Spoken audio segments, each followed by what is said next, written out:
Play mo na.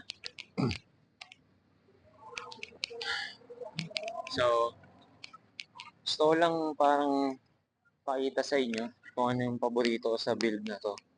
Kasi okay din talaga yung pagiging kakaiba niya. So, pakita natin sa liwanag. Dito tayo sa Menjola. So, nakakatuwa siya kasi ano iisipin mo na dahil naka-tri-spoke parehas, mabigat. Pero, hindi naman siya ganun mabigat. Magaan pa nga siya. Siguro mga nasa 6 to 7 or wala pang 8. Kaya ilarotan mo. Kumbaga malalaro mo talaga siya. Tsaka yun nga, yung build quality ng um, rear niya, pati yung front is yun, unexpectedly na nakagulat kasi pag naglaland kanina sa mga tricks, medyo tumutunog. Pero tunog lang siya ng impact.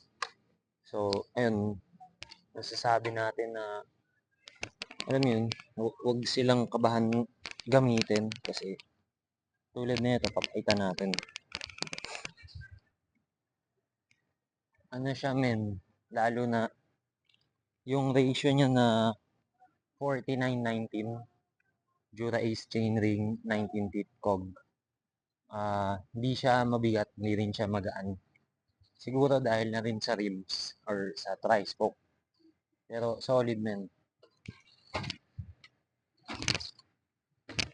Diba? Magaan siya, promise. Kaya nakakatuwa yung setup. Walang pagsisisi sa paghiram.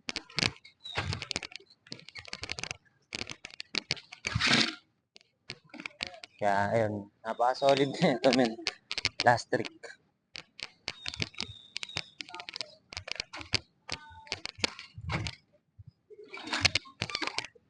Bigat eh. Pero ayun, nakakatuwa. Maganda, may front brake. Madulas. Pero yun, kaya men. Yun, paitaan natin ng wheelie last time. Medyo sumasayad yung front. Ayun, magaan siya men. So, makikita nyo, may mga video akong winili itong setup. Pero, tibay.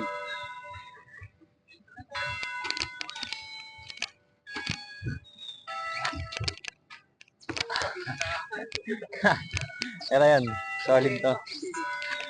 Maraming salamat.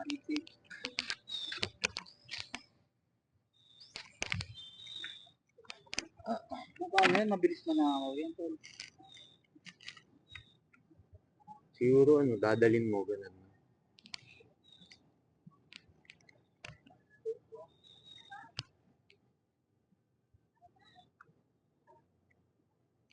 Long lead. Long lead. Long live Alpha. Alpha. Muna tayo.